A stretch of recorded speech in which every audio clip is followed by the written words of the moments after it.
So many of you are at the point of already having made the decision to either put your children in school, to homeschool, or to distant learn, or there's some combination in there because there's all kinds of combinations.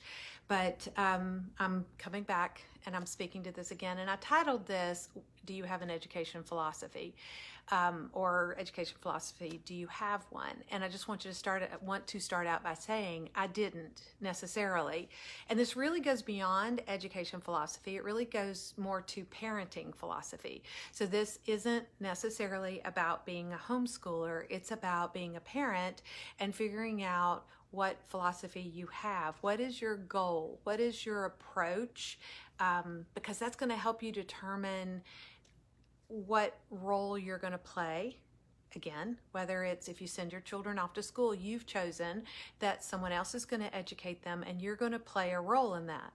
You're either going to be supportive, you're going to maybe volunteer in the school, maybe go on field trips, or maybe your role is going to be after school, how they do their homework, where they do their homework, even if you get a tutor for them. Those are all parts of the decisions that you're going to make. So how do you form a philosophy? Number one, it doesn't have to be in concrete. It doesn't have to be in stone when you get started. It can change over time. Mine did. Mine changed over time. But there were some concrete things that didn't change. So one of the things I want you to think about, this was something I heard a long time ago.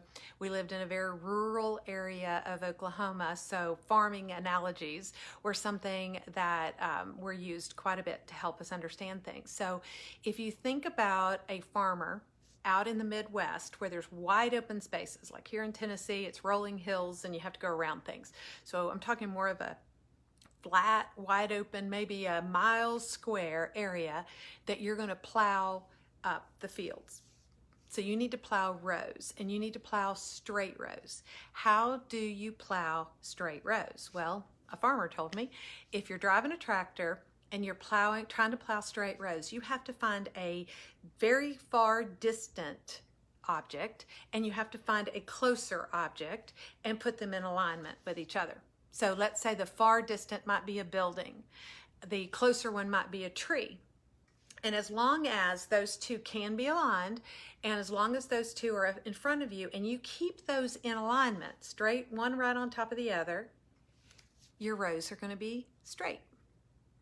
But if you get distracted, or let's say you want to admire your rows and see what a great job you're doing, you're going to turn that wheel and you're going to get off course. So keeping your near goal and your far goal in alignment are important. So part of developing your philosophy is trying to figure out what one of those long away goals are. For instance, let's say you have a second grader, a child that's going into second grade this year. Again, whether you're sending them to school, whether you're distance learning, or whether you're homeschooling, we're not talking about that choice. We're just talking about you have a second grader. Is your overall goal for that second grader that they finish second grade? That's not your overall goal, but it is your near goal. Your overall goal possibly would be 12th grade or 16th grade if you consider college, or 18th or 19th grade if you want them to go on to a master's degree or doctorate or whatever. Doesn't really matter. In second grade, you probably don't have those goals yet. But so let's just say you want them to graduate from high school.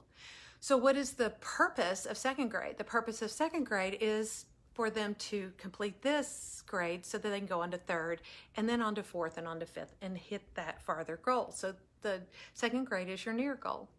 But finishing second grade isn't your goal. Your goal would be that they would accomplish the work and learn what they needed to learn in second grade, right? So sometimes in just even thinking those things through and asking yourself those questions, it helps to form maybe some of the ideas and the thoughts that you're going to have. So as we were setting up, I'm I had some notes written down, so I'm looking.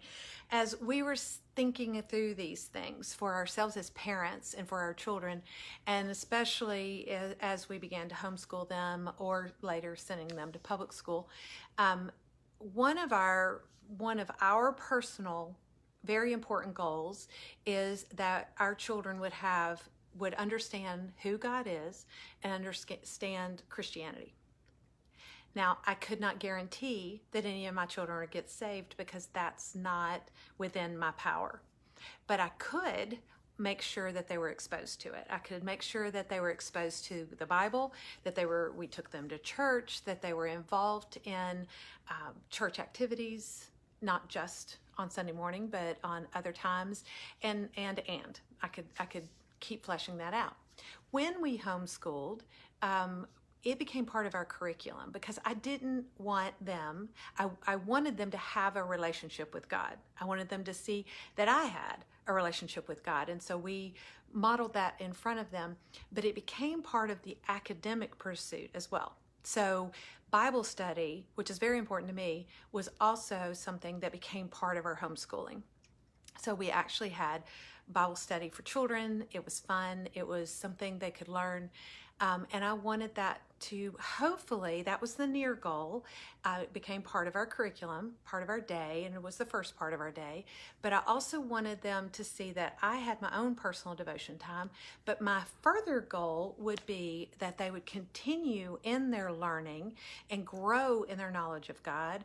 And that ultimately, hopefully, that when they went off on their own, that this discipline that they had when they were younger was something they would carry with them on their own and by their own choice. So I had a near goal and I had a far goal. And if I had a far goal of them, someday I just want them to go to church, or someday I just want them to pick up their Bible and read it, or whatever, and I didn't do anything in the in-between, chances are that far goal would never be reached. So I had to keep those in alignment. So a relationship with God, and also an academic pursuit and study of His Word, because the Bible tells us to do that too. Study to show yourself approved. That became something that was very important, and therefore it became part of what we did in school and as part of our day and a part of our overall family life. Okay, so number one, God. Number two, family. And by the way, family is defined as the couple. It's defined at the marriage when they say, I do. Children are a addition to the family and a welcome addition to the family, but they don't define family. And I'm sure all of us have heard this and maybe even said it. We might have said to a couple who haven't had children yet, when are you going to start your family? Well, they started their family at I do. They started it with a decision. They just started it with a ceremony. They started it with hopefully the blessing of those around them. And they started it with a covenant between them and God. That started family. Children are a welcome addition. They change the dynamics. They make purposes a little bit different. But for us, because we understood that, we wanted our children to fully understand that the relationship between me and my husband was the primary relationship in our family. Our relationship with God was primary. Our relationship with each other was the primary human relationship.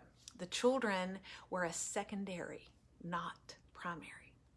And I just see too many families a lot of times get that mixed up. So for us, it was very, very important that we kept that in mind.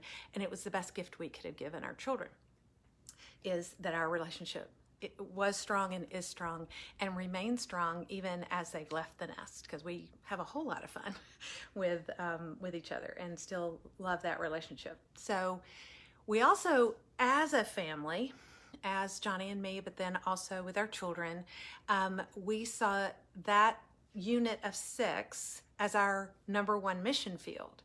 The ministry to each other was the first and the absolute, unmistakable, God-given relationships. Everything else was a question mark. Okay, so extended family might be out there as well. Friends, neighbors.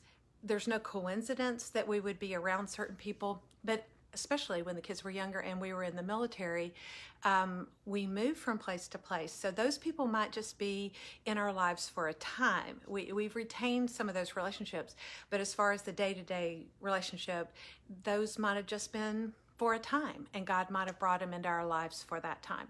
So that primary unit of family was our primary mission field. And as an outcome of that, we wanted our children to be each other's best friends and see each other as given to each other by God, and their roles and their birth order and their gender and their personalities and their giftings and all of it were part of that. So that was part of our personal philosophy. And then when you get to the academic part, we wanted our children to be well educated. We wanted them to, and that seems so easy to say, but as a person who grades were very important to me, I made very good grades in school. It was very important to me to make those grades, and I made good grades all through school. College kind of kicked me in the butt, but through school I made straight A's, and that was very important to me, good or bad. It was part of my identity. It was part of what I sought after. I loved the challenge of it. I loved the education. I loved the learning, and I loved the affirmation of it. So that was part. But as an adult, and especially as I was homeschooling my children, I had had a few experiences, like in college, where I made a good grade in a class and learned little to nothing.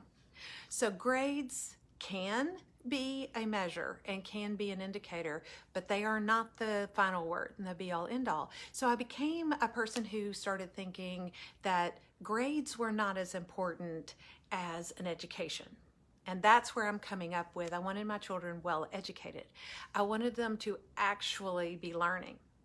And so I read something early on in our homeschooling that really helped me as the person that was the instructor with my children. And again, this can be just as a parent to a child, doesn't have to be as a homeschooler, but it was in this case through homeschooling, that I began to realize that this quote is something I read, and it went, "A good teacher makes herself unnecessary." Okay, now, when you're talking about kindergartners, first grade, second grade, you're very necessary. So I'm not really talking at that level. I'm talking about a philosophy. Again, remember, near goal, far goal. My far goal for my children was that they learned how to learn. Not that they were dependent on me or anyone else for the pouring into them for the education. It was more important for me that they know where to find what they needed to learn. So something we weren't taught to do in school was I actually had my children read the chapter. Not just listen to me as the teacher tell them what they should know from the chapter, but that they read the chapter. So they would get an assignment, for instance, that was read, sorry, I had to low battery.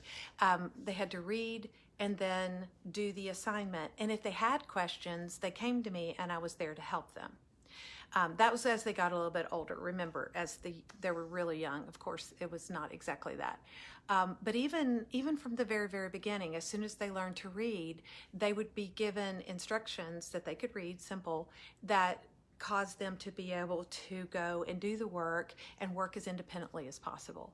So all throughout school, as we built this over time, and again, as a parent, it's more important in life. If you think about where you are in life right now and whatever role you play, job outside the home or inside the home, whatever you do, rarely do you have closed book exams in your normal life. When I was working as an engineer and we worked as a team on a project, you know, my boss didn't come in and throw a pop quiz on us. He was like, let's solve this problem. So that might be pulling a book from a shelf and looking something up. That was back before the internet. I know that's old school. Now it might be looking something up on the internet, but still we have in our hand, in our phones a lot of times, a wealth of information through Google, if you know that your source is right.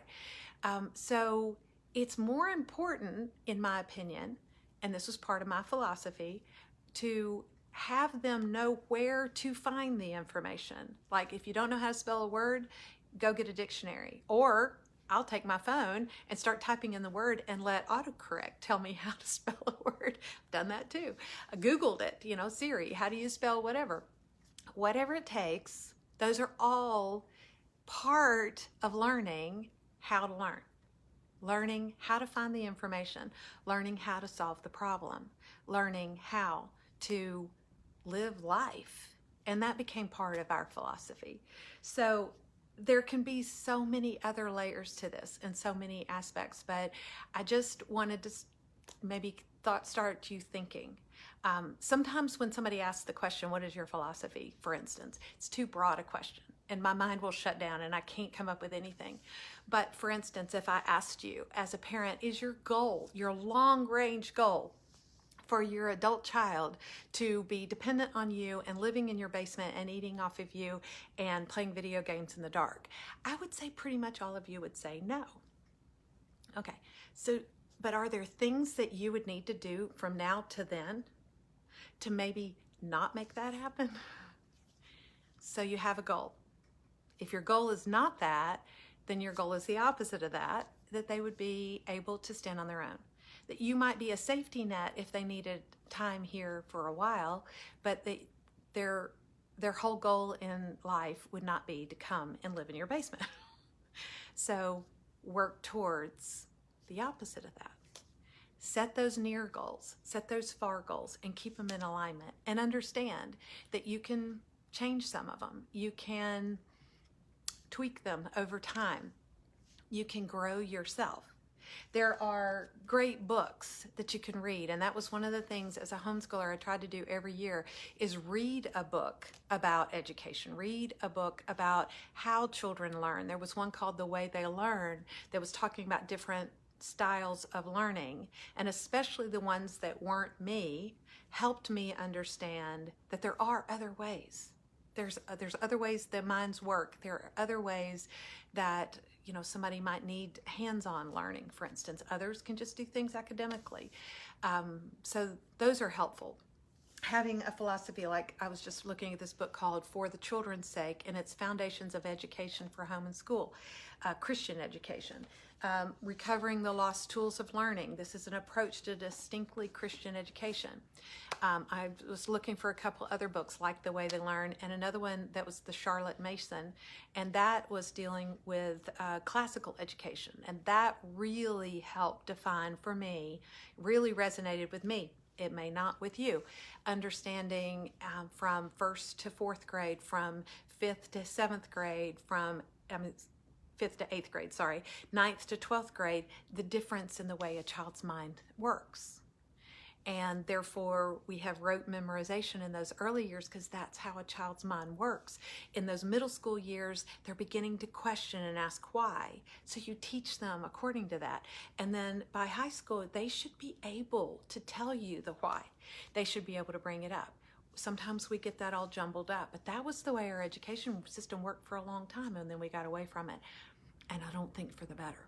So my thinking is just begin to think as a parent, and no matter where that child is in the education, whether they're with you or not, what role are you going to play? What is your philosophy? What are your goals for that child? Start thinking about those. And if you want some feedback and some questions to be asked, I'd be willing to do that. But I hope this gave you some to think about. And that was my purpose for today, is to get you to think, why are you doing what you're doing? And what is your approach? What is important to you? And what goals do you have as a parent for your child, whether it's just as a person overall, or which is part of their education? Because education is way beyond sitting at a desk. Education is everything in their lives. You only have a few years to help mold that and shape that. So I hope it helps. Glad to see some of you on here.